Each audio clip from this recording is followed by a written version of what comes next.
Hello everyone. तो आप सभी का स्वागत है फिर से एक नई वीडियो में। तो आज हम यहाँ पर क्या डिस्कस करने वाले हैं। हम चैप्टर 7 जो हमारे पास है क्लास 12th में इंटीग्रल्स जो चैप्टर है वो हमारा चैप्टर 7 है इंटीग्रल्स। ये हमारा जो सेकंड बुक है, जो हमारे पास मैथमेटिक्स की जो सेकंड बुक चलती है हमारे पास क्लास 12th के अंदर। तो इसके अंदर जो हमारे पास 7th चैप्टर है वो हम यहाँ पर डिस्कस करने वाले हैं। तो इस वीडियो में हम क्या करेंगे, एक्सरसाइज 7.1 है हमारी 7.1 है, इसे यहाँ पर हम इसके सारे क्वेश्चन यहाँ पर हम डिस्कस करने वाले हैं।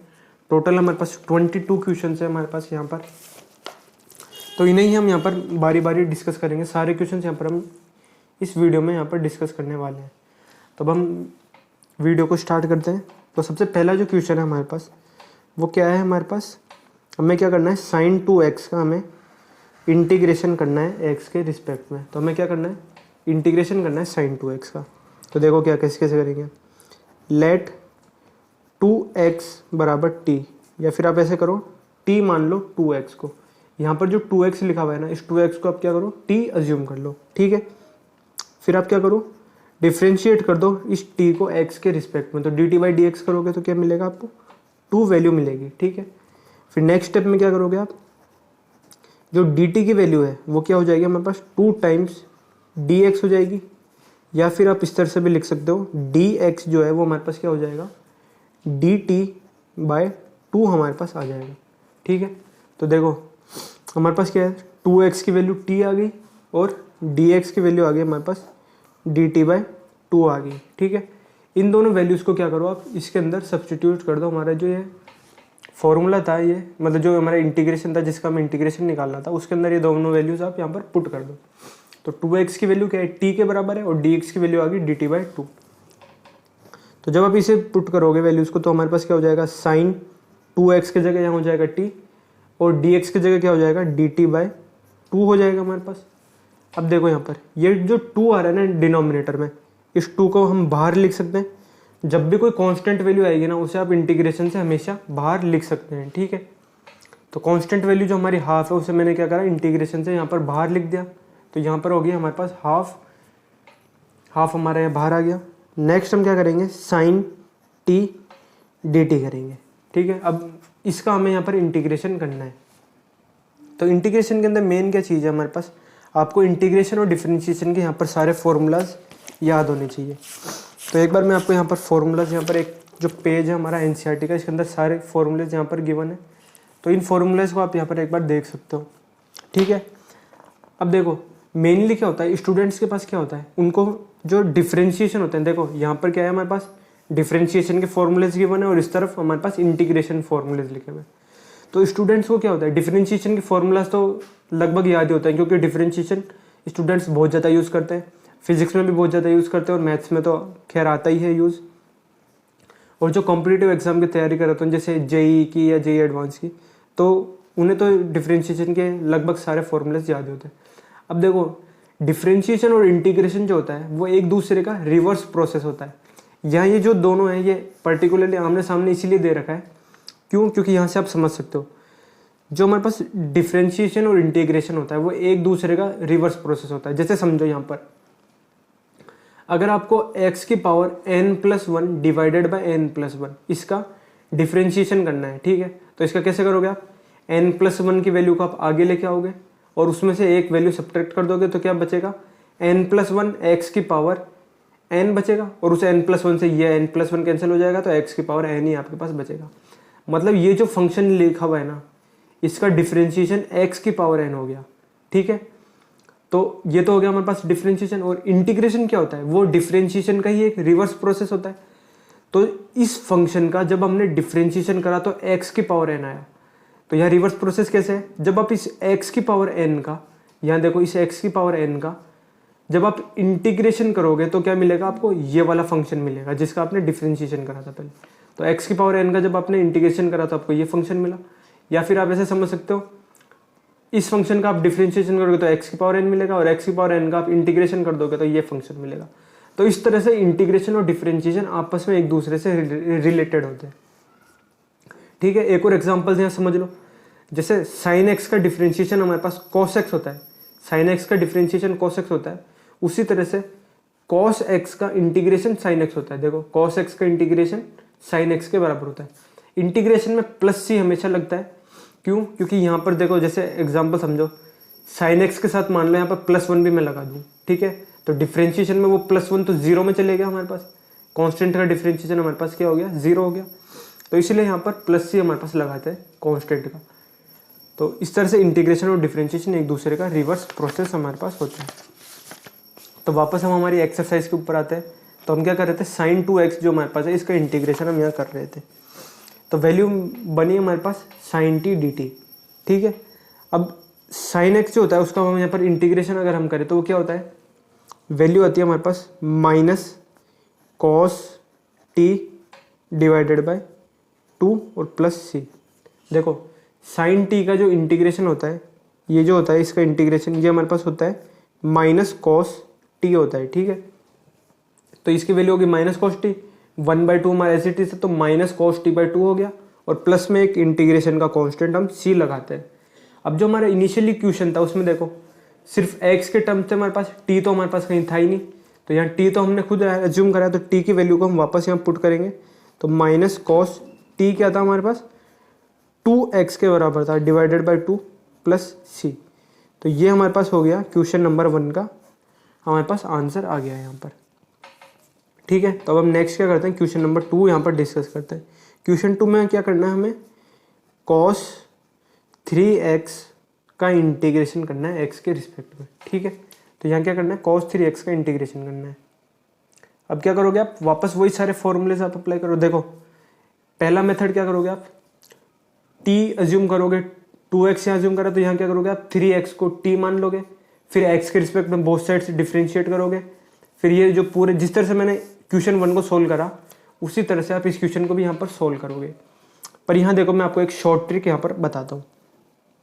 देखो cos x, देखो सपोज मैं लिखता हूँ cos x dx, तो इसका इंटीग्रेशन का फॉर्मूला क्या होता है, cos x का इंटीग्रेशन क्या होता है हमारे पास, sin x होता है, और प्लस c हम इंटीग्रेशन का कांस्टेंट लगाते हैं। cos x का इंटीग्रेशन sin x होता है, ठीक है। लेकिन यहाँ देखो, यहाँ 3x है, यहाँ ओनली हमारे पास x है। तो जब आप इंटीग्रेशन करोगे cos 3x का dx से, तो वो कैसे लिखोगे आप, वापस हमारे पास साइन फंक्शन ही आता है, तो साइन आप 3x लिखोगे। लेकिन देखो यहाँ पर हमारे पास 1 है तब यहाँ पर साइन x आ रहा है, लेकिन यहाँ जब 3 आ गया, यहाँ वैल्यू हमारे पास 3x आ गई, तो आप क्या करोगे, एक बार आप यहाँ पर 3 से डिवाइड करोगे और फिर आप प्लस में c लगाओगे। तो ये जो cos 3x का इंटीग्रेशन है हमारे पास, ये कुछ इस तरह से हमारे पास आ जाएगा। sin 3x हमारे पास आएगा, ये cos का इंटीग्रेशन हो गया, और यहाँ पर 3x है, इससे आप यहाँ पर डिवाइड करोगे, ठीक है। तो ये हमारे पास हो गया क्वेश्चन नंबर 2 का सोल्यूशन। अब यहाँ पर देखो मैं आपको एक और इम्पोर्टेंट चीज़ यहाँ पर मैं बता देता हूँ। देखो सपोज आपको d/dx करना है, ठीक है, sin 3x का आपको डिफ्रेंशिएशन करना है। sin 3x का आपको डिफ्रेंशिएशन करना है, तो आप कैसे करोगे, ठीक है, sin 3x का आपको डिफ्रेंशिएशन करना है। तो sin x का डिफ्रेंशिएशन क्या होता है, cos x, तो आप लगाते हो cos 3x, फिर क्या करते हो आप, इस 3x का यहाँ पर डिफ्रेंशिएशन करते हो, तो यहाँ एक 3 से मल्टीप्लाई करते हो, ठीक है। वही सेम प्रोसेस यहाँ पर है। देखो जब आपने sin 3x का डिफ्रेंशिएशन करा, तो आपने यहाँ देखो sin 3x का डिफ्रेंशिएशन हो गया cos 3x, और फिर ये जो 3x है इसका डिफ्रेंशिएशन करा, तो क्या आया 3, उस 3 को यहाँ मल्टीप्लाई करा, ये 3 यहाँ पर लगाया, तो ये जो 3 है ना, ये क्या करा आपने, मल्टीप्लाई करा, ठीक है। तो सेम चीज़ क्या होती है हमारे पास, इंटीग्रेशन में क्या होता है, रिवर्स प्रोसेस होता है एक तरह का। cos 3x का इंटीग्रेशन क्या हो गया, sin 3x। अब यहाँ 3x आ रहा है ना, तो इस 3x में x का कोफिशिएंट 3 आ रहा है। डिफरेंशिएशन में क्या होता है, हम यहाँ 3 से मल्टीप्लाई कर देते हैं, इंटीग्रेशन में क्या करते हैं, 3 से यहाँ पर डिवाइड करते हैं। तो इसलिए ये जो 3 है इसे मैंने यहाँ डिवाइड में लगाया, तो sin 3x/3 क्या हो गया, इसका इंटीग्रेशन हमारे पास हो गया। तो ये हमारे पास क्या हो गया, क्वेश्चन नंबर 2 का हमारे पास यहाँ पर सोल्यूशन हो गया। नेक्स्ट हम जो है क्वेश्चन नंबर 3 यहाँ पर डिस्कस करते हैं, ठीक है। तो यहाँ पर बहुत मैं सिंपल लैंग्वेज में और आपको बहुत आसान में डिटेल में आपको सारे सोल्यूशंस बता रहा हूँ। नेक्स्ट जो क्वेश्चन है हमारे पास, e⁻2x का हमें इंटीग्रेशन करना है, ठीक है। अब आप जो x फंक्शन है ना, आप इसका चाहे तो आप इसका डिफ्रेंशिएशन करो, d/dx करो, या फिर आप इसका इंटीग्रेशन करो। डिफ्रेंशिएशन करोगे तो भी e⁻x आएगा, और इंटीग्रेशन करोगे ना, ये इंटीग्रेशन का सिंबल बनाया मैंने, ठीक है। इंटीग्रेशन भी हमारे पास e की पावर x से आएगा, बस यहाँ प्लस c आता है। तो e की पावर x ऐसा एक फंक्शन है जिसका आप डिफ्रेंशिएशन करोगे तो भी e की पावर x ही मिलेगा, और इंटीग्रेशन करोगे तो भी e की पावर x ही मिलेगा आपके पास। कांस्टेंट तो सबके अंदर ही लगता है, ठीक है। सेम चीज इसके अंदर है। यहाँ हमारे पास क्वेश्चन क्या है, उसमें e की पावर 2x है और dx है। तो जब आप इसका इंटीग्रेशन करोगे तो हमारे पास क्या वैल्यू आएगी, देखो आप क्या करोगे, e की पावर 2x का इंटीग्रेशन e की पावर 2x ही होगा, प्लस c लगा दोगे। लेकिन यहाँ देखो x की जगह क्या है, 2x है, ठीक है। तो अब क्या करोगे, आप यहाँ पर एक 2 से डिवाइड भी करोगे। तो ये हमारे पास हो गया इस क्वेश्चन का सोल्यूशन हो गया, ठीक है। अब देखो जब एग्जाम में से क्वेश्चन है ना, तो देखो यहाँ जो मैंने मेथड यूज करा है ना, आप इस 3x को पहले t मानोगे, फिर डिफरेंशिएट करोगे, उस तरह से सारे वो वैल्यूज पुट करोगे, फिर इंटीग्रेशन का फॉर्मूला लगाओगे और वापस t की जगह आप 3x पुट करोगे, ठीक है। वो मेथड यहाँ यूज करोगे, या मैंने आपको ये जो सोल्यूशन है डायरेक्टली बता दिया। इसके अंदर भी आप क्या करोगे, पहले आप मानोगे t को, आप मानोगे 2x, ठीक है। फिर आप क्या करोगे, dt/dx करोगे, dt/dx आपके पास 2 आएगा। यहाँ से आप dx निकालोगे, dx क्या आ जाएगा, dt/2 आ जाएगा। तो ये जो dx की वैल्यू आई और ये जो 2x की वैल्यू है, ये आप यहाँ पुट करोगे, तो ये क्या हो जाएगा, e की पावर t dt/2 हो जाएगा। उसका इंटीग्रेशन करोगे आप तो e की पावर t/2 आएगा, ये वाला 2। और फिर आप t की जगह वापस 2x पुट करोगे तो ये आंसर आएगा। तो प्रॉपर मेथड ये वाला है जो मैंने आपको फर्स्ट में बता दिया, इस तरह से आपको करना है। ये डायरेक्ट मेथड है इंटीग्रेशन सॉल्व करने का, ठीक है। नेक्स्ट अब हम क्या करते हैं, क्वेश्चन नंबर 4 यहाँ पर डिस्कस करते हैं, ठीक है। तो क्वेश्चन 4 जो है हमारे पास वो क्या है, इंटीग्रेशन ax प्लस बी का whole square divided by dx। ये हमारा क्वेश्चन नंबर 4 है। हमें क्या करना है, ax प्लस बी का होल स्क्वायर हमें गिवन है और इसका इंटीग्रेशन हमें करना है। तो देखो जनरली हमारे पास क्या होता है, x की पावर n का जब हम इंटीग्रेशन करते हैं तो हमारे पास क्या आता है, x की पावर n प्लस 1 करते हैं। हम क्या करते हैं, देखो ये चीज़ एक बार ध्यान से समझ लो, x की पावर n का जब आपको इंटीग्रेशन करना है तो पहले क्या करो, आप x की पावर में एक n में 1 ऐड कर दो। डिफरेंशिएशन में क्या करते हैं, पावर 1 रिड्यूस करते हैं, इंटीग्रेशन में पावर 1 ऐड करते हैं। तो इसमें पहले 1 ऐड कर दो, फिर देखो ये जो n प्लस 1 बचा ना, इस n प्लस 1 से एक बार यहाँ पर डिवाइड कर दो और प्लस में c लगा दो। तो ये फॉर्मूला हमारे पास आ गया, ठीक है। अब हमें इसके अंदर ये फॉर्मूला लगाना है। तो पहले क्या करोगे आप, पहले मैं आपको शॉर्ट मेथड बता देता हूँ, शॉर्ट मेथड, फिर हम इसे डिटेल में यहाँ पर डिस्कस करेंगे। देखो कैसे करोगे आप, ax प्लस बी गिवन है आपको, ये एक लीनियर फैक्टर है हमारे पास, तो इंटीग्रेशन का सिंबल लगाओ आप, ठीक है। फिर ये इंटीग्रेशन मत लगाओ, डायरेक्ट में इसका आंसर ही आपको बता देता हूँ। ax प्लस बी, यहाँ देखो यहाँ पावर कितनी है आपके पास, 2 आ रही है, तो इसकी पावर आप लगा दो 3, एक पावर इंक्रीज कर दो, ठीक है। फिर नेक्स्ट क्या हुआ, जो पावर आपने इंक्रीज करके आई 3, उस 3 से यहाँ पर एक बार डिवाइड करो, ठीक है। अब ये जो फॉर्मूला यहाँ लगाते हैं, यहाँ पर जब फॉर्मूला लगाते हैं तब x के यहाँ कोफिशिएंट 1 है। देखो यहाँ x का कोफिशिएंट 1 है, लेकिन यहाँ क्या आ रहा है, x के मल्टीप्लाई में a भी आ रहा है और a हमारा कांस्टेंट है, तो उस a से यहाँ पर एक बार डिवाइड करो। जैसे कि एक बार प्रीवियस एग्जाम्पल्स में अगर आप देखो यहाँ पर, तो मैंने देखो यहाँ e की पावर 2x आ रहा था तो मैंने यहाँ 2 से डिवाइड करा था, यहाँ पर cos 3x आ रहा था तो मैंने इंटीग्रेशन करके एक 3 से डिवाइड भी करा था। तो वही चीज़ यहाँ पर करो, यहाँ a आ रहा है तो a से एक बार आप यहाँ पर डिवाइड कर दो और प्लस में c लगा दो। तो यही हमारे पास इसका आंसर हो गया, ठीक है। तो ये तो हो गया हमारे पास शॉर्ट वाला मेथड इसका। अब इसके अंदर क्या करते हैं हम, एक और मेथड में जो प्रॉपर जो लॉन्ग वाला मेथड है वो यहाँ पर मैं डिस्कस कर लेता हूँ आपके साथ, ठीक है। तो यहाँ देखो आप क्या करोगे, इंटीग्रेशन करना है हमें ax प्लस बी का। अगर मैं क्वेश्चन वापस लिख देता हूँ, ax प्लस बी का होल स्क्वायर dx।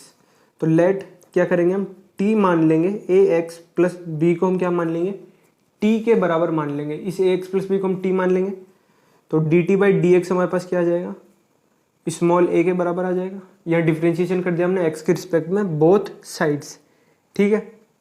तो जब हमने डिफ्रेंशिएशन करा तो ये वैल्यू आ गई हमारे पास। अब यहाँ से अगर हम dx निकालें तो क्या हो जाएगा, वो dt/a के बराबर आ जाएगा। dt/a आ गया हमारे पास dx। तो ये जो दोनों वैल्यूज आई है हमारे पास, एक तो ये वाली वैल्यू और ये वाली वैल्यू, ये इस इंटीग्रेशन में यहाँ पर पुट कर दो। तो देखो क्या हो गया, ax प्लस बी क्या हो गया, t के बराबर हो गया। तो यहाँ मैं लिख दूंगा टी का स्क्वायर। डी एक्स हमारे पास क्या हो गया, डी टी बाई ए, तो ये हो गया डी टी और डिवाइडेड बाई ए हो गया। ए हमारा क्या है, कांस्टेंट है, तो उसे मैं बाहर भी लिख सकता हूँ, तो 1/a इंटीग्रेशन में टी स्क्वायर डी टी। ठीक है, अब आपको क्या करना है, इस इंटीग्रेशन को यहाँ पर सोल्व करना है। तो इसे कैसे सोल्व करोगे, देखो 1/a हमारा एज इट इज, यहाँ टी स्क्वायर है तो यहाँ टी की पावर 3 लगा दो, पावर 1 इंक्रीज कर दी, यहाँ 2 थी, पावर हमने 1 बढ़ा दी। ठीक है, और पावर हमने 3 करी तो 1 और 3 यहाँ पर डिनोमिनेटर में आप लगाओगे, इस 3 से यहाँ पर एक बार डिवाइड भी करोगे, तो ये क्या हो गया, टी क्यूब बाई 3a हो गया हमारे पास। ये वाला a हमारा 3 से मल्टीप्लाई होगा तो 3a हो गया, 3a हो गया, और प्लस का c हमारे पास इंटीग्रेशन का एक यहाँ पर लगाएंगे, कांस्टेंट ऑफ इंटीग्रेशन होगा। अब देखो क्वेश्चन में तो हमारे पास t था नहीं, क्वेश्चन में तो सिर्फ x था हमारे पास, तो यहाँ t की वैल्यू जो हमने अज्यूम करी थी ax प्लस बी, वो वापस हम यहाँ पुट कर देंगे। तो देखो ax प्लस बी की पावर हमारे पास 3 डिवाइडेड बाई 3a, और प्लस में c हमारे पास ये आ गया, हमारे पास जो इंटीग्रेशन हमें गिवन है, ये वाला इंटीग्रेशन, इस इंटीग्रेशन का ये हमारे पास सोल्यूशन आ गया, ax प्लस बी की पावर 3 डिवाइडेड बाई 3a और प्लस का c। और जो शॉर्ट ट्रिक से मैंने आपको फॉर्मूला वो आंसर बताया था, वो भी देखो यही था, ax प्लस बी की power 3 divided by 3a plus c। ठीक है, तो एक चीज़ मैं आपको बता दूं, इंटीग्रेशन जो चैप्टर है ना, ये हमारे पास सबसे इंपॉर्टेंट चैप्टर है। हायर मैथमेटिक्स के अंदर आप जाएंगे तो इंटीग्रेशन हमारे पास बहुत ज़्यादा काम आएगा। जैसे इंटीग्रेशन के अगला ही चैप्टर हम ले तो वो क्या है, एप्लीकेशंस ऑफ इंटीग्रल्स। उसके अंदर हमारे पास क्या है, एरिया अंडर कर्व और डिफरेंशियल इक्वेशंस आती है। तो डिफरेंशियल इक्वेशंस जब आप ये दोनों टॉपिक्स पढ़ेंगे तो अब क्या करेंगे, आपको ये जो इंटीग्रेशन के सारे कंसेप्ट वहाँ पर हमारे पास काम आएंगे। और डिफरेंशियल इक्वेशन तो ऐसा एक टॉपिक है, अगर आप हायर मैथमेटिक्स के अंदर जाएंगे या फिर अगर बीएससी अगर आप करेंगे और मैथमेटिक्स अगर परस्यू करेंगे तो वहाँ पर जो डिफरेंशियल इक्वेशन है उसकी पूरी एक बुक चलती है, 2 बुक्स चलती है वैसे, एक तो ऑर्डिनरी डिफरेंशियल इक्वेशंस और एक पार्शियल डिफरेंशियल इक्वेशन। तो ये जो आप अभी चैप्टर्स पढ़ रहे हैं ना, ये छोटे छोटे, जैसे इंटीग्रेशन, डिफरेंशियल इक्वेशंस, प्रोबेबिलिटी, ये आगे जाके ये सारे सेपरेट बुक्स बन जाती है हमारे पास। जैसे प्रोबेबिलिटी, परम्यूटेशन, कॉम्बिनेशंस, ये मिलके एक अलग से बुक बनती है, कॉम्बिनेटोरिक्स जिसे कहा जाता है। और एल्जेब्रा के अंदर पूरी एक अलग से बुक चलती है हमारे पास। इंटीग्रल कैलकुलस एक अलग से बुक हो जाती है, डिफरेंशियल कैलकुलस अलग बुक हो जाती है हमारे पास। तो इस तरह से अभी आप चैप्टर्स के रूप में पढ़ रहे हैं, ये आगे जाके पूरी बुक्स इनके ऊपर आ जाती है। और बुक्स भी ऐसी नहीं पतली वाली, बहुत मोटी मोटी बुक्स बनती है। ठीक है, तो नेक्स्ट जो हमारे पास है क्वेश्चन नंबर 5, अब यहाँ पर अब हम डिस्कस करते हैं। ठीक है, क्वेश्चन 5 हमारे पास क्या है, साइन 2x का इंटीग्रेशन करना है हमें, और साथ में है -4e की पावर 3x। तो ये हमारे पास हो गया साइन 2x -4e की पावर 3x, इसका इंटीग्रेशन हमें करना है। तो देखो अब यहाँ पर मैं आगे जितने भी कंसेप्ट यूज़ करूँगा ना, उनके अंदर मैं डायरेक्टली शॉर्ट ट्रिक्स यूज़ करूँगा, और सारे जो क्वेश्चन है उनके मैं आंसर्स लिखूँगा। जो मेथड मैंने आपको बताया ये वाला सब्स्टिट्यूशन वाला, इसी को आप यूज़ करते हुए आंसर्स निकालेंगे, मैं डायरेक्टली आंसर्स लिखूँगा। तो देखो मैं क्या करूँगा, इंटीग्रेशन करना है हमें साइन 2x का 4e की पावर 3x का। तो इसे मैं लिखूँगा इंटीग्रेशन साइन 2x, मैं ब्रैकेट ओपन कर रहा हूँ, ये वाला, ये जो ब्रैकेट है ना, इसे मैं ओपन कर दूँगा, कांस्टेंट को मैं बाहर लिख दूँगा, e की पावर 3x और dx। अब देखो साइन x का जो इंटीग्रेशन होता है वो हमारे पास क्या होता है, माइनस cos x होता है, तो minus cos 2x divided by 2 -4e की पावर 3x डिवाइडेड बाई 3 और प्लस c, ये हमारे पास इसका आंसर आ गया। देखो cos साइन x का इंटीग्रेशन होता है cos x, तो मैंने लिख दिया यहाँ cos 2x। अब देखो x के मल्टीप्लाई में 2 आ रहा है, तो इस 2 से मैं एक बार डिवाइड भी करूँगा। e की पावर x का इंटीग्रेशन होता है e की पावर x, तो 3x का मैंने 3x एज इट इज लिख दिया, और x के साथ 3 आ रहा है, तो इस 3 से मैं एक बार यहाँ पर डिवाइड भी करूँगा। तो ये हो गया हमारे पास क्वेश्चन नंबर 5 का सोल्यूशन। ठीक है, नेक्स्ट अब हम डिस्कस करते हैं क्वेश्चन नंबर 6। ठीक है, तो क्वेश्चन नंबर 6 हमारे पास क्या है, इंटीग्रेशन ऑफ 4e की पावर 3x प्लस 1 dx। ठीक है, हमें इसका इंटीग्रेशन करना है 4 टाइम्स e की पावर 3x प्लस 1 dx। तो इसका इंटीग्रेशन कैसे करोगे, डायरेक्ट आप करो 4e की power 3x divided by 3 plus x plus c। ठीक है, 1 का इंटीग्रेशन x हो गया, प्लस ये कॉन्स्टेंट ऑफ इंटीग्रेशन 4 हमारे यहाँ एज इट इज लिखा, e की पावर 3x का इंटीग्रेशन e की पावर 3x, और इस 3 से एक बार मैं यहाँ डिवाइड करूँगा तो ये 3 आ गया। तो ये हो गया हमारे पास क्वेश्चन नंबर 6 का सोल्यूशन हमारे पास। नेक्स्ट अब हम देखते हैं क्वेश्चन नंबर 7। तो क्वेश्चन नंबर 7 हमारे पास क्या है, हमें क्या करना है, इंटीग्रेशन करना है x square 1 minus 1/x² dx। इसका हमें क्या करना है, इंटीग्रेशन करना है, x square 1 minus 1/x² dx। तो ये वाला जो ब्रैकेट है ना, इस ब्रैकेट को आप ओपन कर दो तो क्या बनेगा, एक्स स्क्वायर माइनस 1 dx। तो देखो ये जब एक्स स्क्वायर 1 से मल्टीप्लाई होगा तो एक्स स्क्वायर आ जाएगा, और ये एक्स स्क्वायर 1/x² से मल्टीप्लाई होगा तो वो कैंसिल हो जाएगा, तो यहाँ -1 बचेगा हमारे पास। और जब आप इसका इंटीग्रेशन करोगे तो देखो एक्स स्क्वायर का इंटीग्रेशन क्या हो जाएगा, पावर 1 इंक्रीज कर दो, या पावर 2 थी पावर 3 कर दो, और उस 3 से एक बार डिवाइड कर दो, और 1 का इंटीग्रेशन हमारे पास x हो जाएगा, माइनस का साइन हमारे पास एज इट इज, और प्लस का एक c आप लगा लो। तो क्या हो गया हमारे पास answer, x³ minus x plus c। ये हो गया हमारे पास क्वेश्चन नंबर 7 का सोल्यूशन। नेक्स्ट अब हम देखते हैं क्वेश्चन नंबर 8। ठीक है, तो क्वेश्चन नंबर 8 हमारे पास क्या गिवन है, एक क्वाड्रेटिक इक्वेशन गिवन है हमारे पास, ax² plus bx plus c, और यहाँ पर इसका इंटीग्रेशन हमें करना है। ठीक है, तो इसका इंटीग्रेशन कैसे करेंगे हम, देखो a integration x² dx plus b integration x dx plus c integration dx। आप क्या करो, ये ब्रैकेट ओपन कर दो, तो a तो कांस्टेंट है वो बाहर आ जाएगा, तो इंटीग्रेशन x² dx आएगा, तो a मैंने बाहर लिख दिया, x² dx प्लस b मैंने बाहर लिख दिया, इंटीग्रेशन ऑफ x dx, तो ये मैंने लिख दिया, प्लस c कांस्टेंट है वो बाहर लिखा, और ये ओनली बचा dx।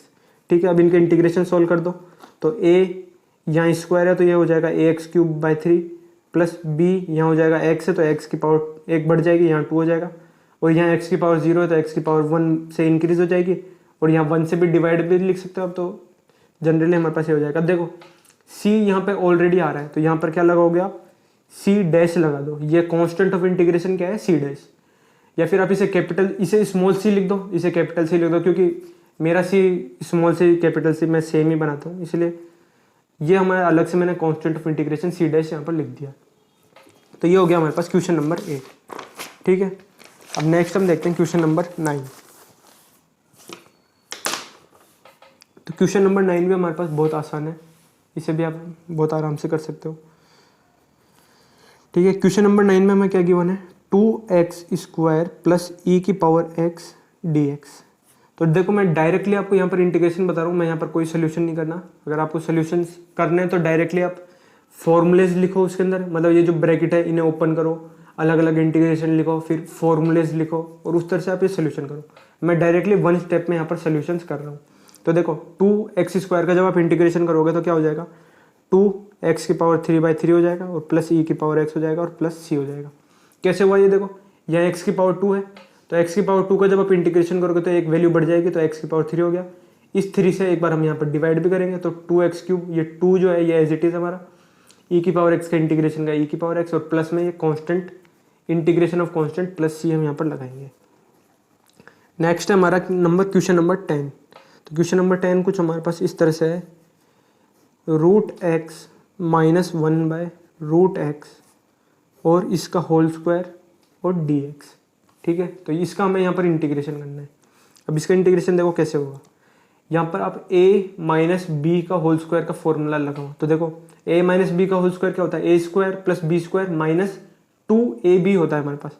तो देखो इसका जब आप स्क्वायर करोगे तो x हो जाएगा, इसका स्क्वायर करोगे आप तो प्लस में 1/x हो जाएगा, और फिर माइनस 2ab करोगे ना, माइनस 2ab वाला टर्म लिखोगे तो देखो √x से √x कैंसिल हो जाएगा, -2 बचेगा, और dx बचेगा हमारे पास। ठीक है, अब हमारे पास ये टर्म आ गया, हमारे पास x का इंटीग्रेशन क्या हो जाएगा, x² 2 प्लस 1/x का इंटीग्रेशन क्या हो जाएगा, ln x हो जाएगा, -2x इसका इंटीग्रेशन हो जाएगा -2, और प्लस में एक इंटीग्रेशन का कांस्टेंट प्लस c हमारे पास आ जाएगा।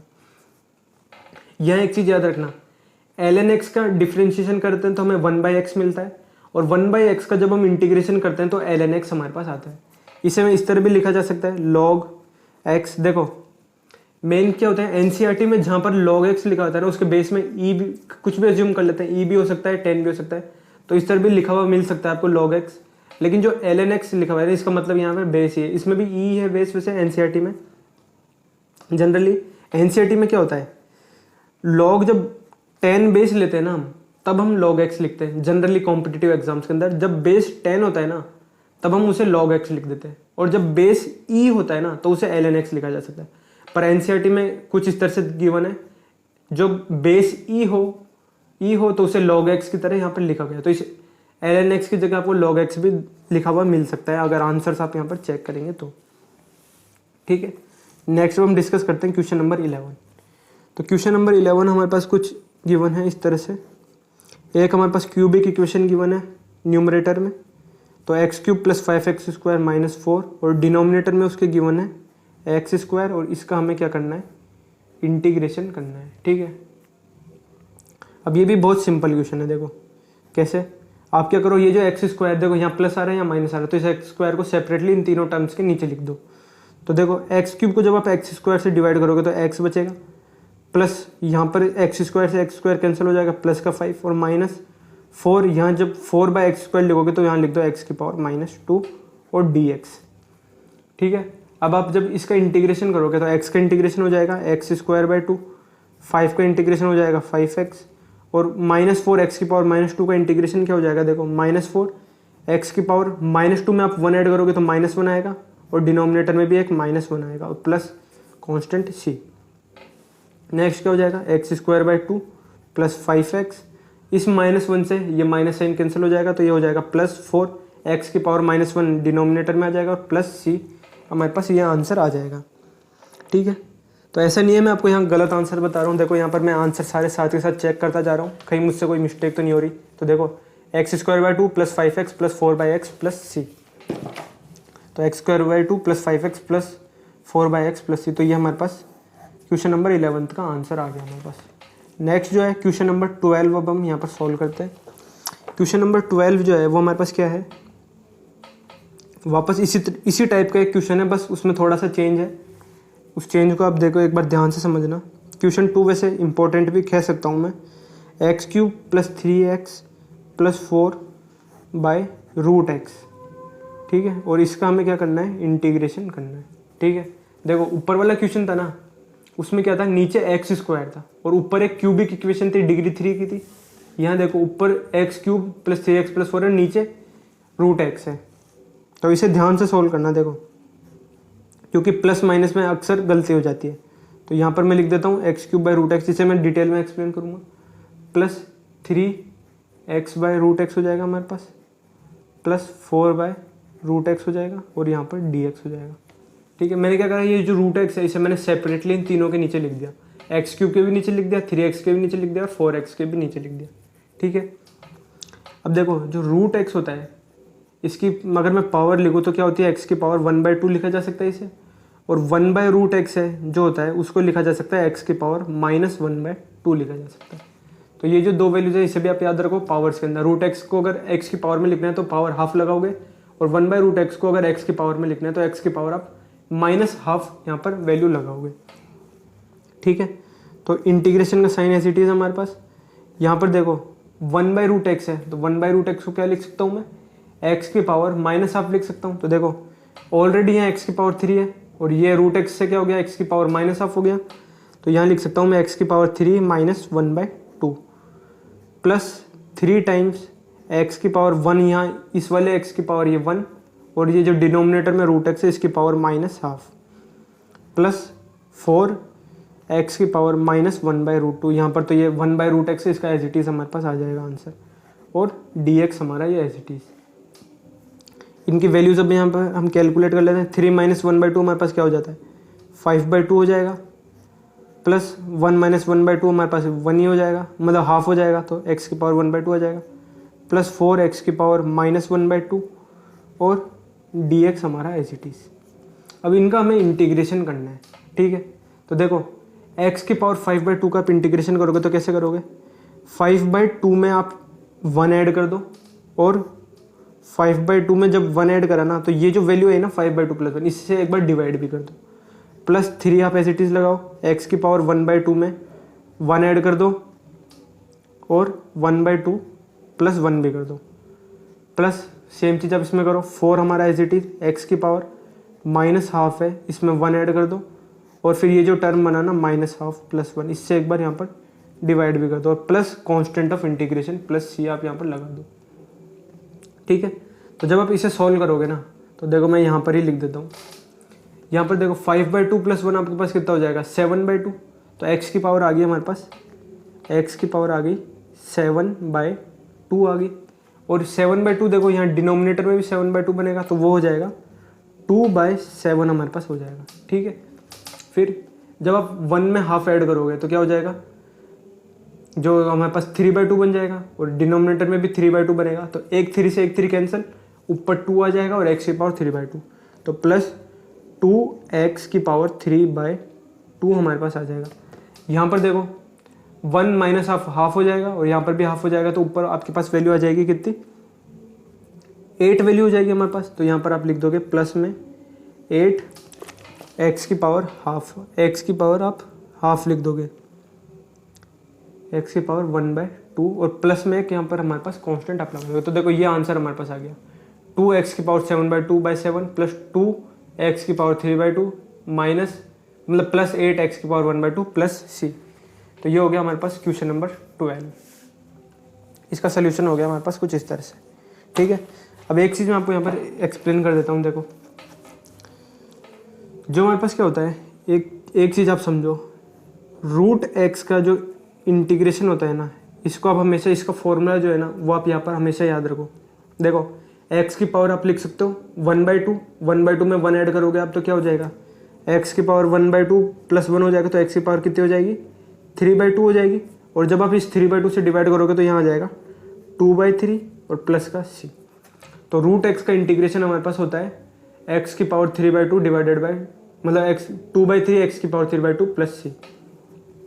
सिमिलरली √x का जो इंटीग्रेशन होता है ना 1/√x का, इसको कैसे लिख सकते हो आप, 2√x प्लस c।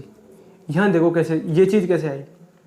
तो अगर मैं इसे डिटेल में एक्सप्लेन करूँ तो देखो, जब हम क्या करते हैं, डिफ्रेंशिएशन करते हैं ना 1/√x का, या फिर उसका भी नहीं, d/dx जब हम करते हैं ना, √x का जब हम डिफ्रेंशिएशन करते हैं तो हमारे पास वैल्यू क्या आती है 1/2√x आती है। ठीक है, √x का जब आप डिफ्रेंशिएशन करोगे तो वैल्यू क्या आएगी 1/2√x आएगी। अदर वर्ड्स में अगर मैं और एक्सप्लेन करूं तो इसको क्या हो जाएगा, √x/2 का जब आप इंटीग्रेशन डिफ्रेंशिएशन करोगे तो आपको क्या मिलेगा 1/√x आएगा। क्यों, क्योंकि √x का डिफ्रेंशिएशन क्या हो गया 1/2√x, और एक सॉरी यहाँ पर ऊपर 2 लगाना है मुझे। ठीक है, ऊपर मैंने 2 लगाया, तो 2√x का जब आप डिफ्रेंशिएशन करोगे तो आपको क्या मिलेगा 1/√x मिलेगा। तो देखो ये वाला फॉर्मूला है ना, इसी से आप समझ लो, 2√x का जब हमने डिफ्रेंशिएशन करा तो 1/√x मिला हमें। तो इंटीग्रेशन क्या होता है, डिफ्रेंशिएशन का रिवर्स प्रोसेस होता है। तो जब हम 1/√x का इंटीग्रेशन करेंगे तो हमें क्या मिलेगा 2√x मिलेगा। तो वही चीज़ है मैंने लिखी है, जब 1/√x का जब आप इंटीग्रेशन करोगे तो आपको क्या मिलेगा 2√x मिलेगा, और प्लस c हमेशा आपको लगाना है। तो ये जो दो फॉर्मूलेज हैं ये हमारे पास इंपॉर्टेंट है, इन्हें भी आप याद रखें हमेशा। तो अभी हमने क्या करा, टोटल नंबर क्वेश्चन नंबर हमने 12 तक हमने यहाँ पर डिस्कस कर लिया। देखो क्वेश्चन नंबर हमने यहाँ पर 12 तक डिस्कस कर लिया। नेक्स्ट वीडियो में हम क्या करेंगे, बाकी के जो 22 क्वेश्चन है, 10 क्वेश्चन हमारे पास बचे हुए हैं, उन 10 क्वेश्चन को हम अगले वीडियो में डिस्कस करेंगे। तो अगर आपको ये वीडियो अच्छा लगा तो चैनल को ज़रूर सब्सक्राइब करें, और ऑलरेडी मैं बहुत सारे वीडियोस बना चुका हूँ इंटीग्रेशन डिफरेंशिएशन पर। आपको डिस्क्रिप्शन में पूरी प्लेलिस्ट मिल जाएगी जिनमें मैंने डिटेल में सारे वीडियोस को वेल अरेंज कर रखा है, और मैथमेटिक्स के सारे टॉपिक्स पे वीडियोस वहाँ मिलेंगे आपको, जैसे इंटीग्रेशन, डिफरेंशिएशन, कॉम्प्लेक्स नंबर, और भी मैथमेटिक्स से रिलेटेड आपको वहाँ बहुत सारे वीडियोस मिलेंगे। कुछ हायर मैथमेटिक्स के रिलेटेड है, वहाँ डिटेल प्रूफ भी मैंने अपलोड कर रखे।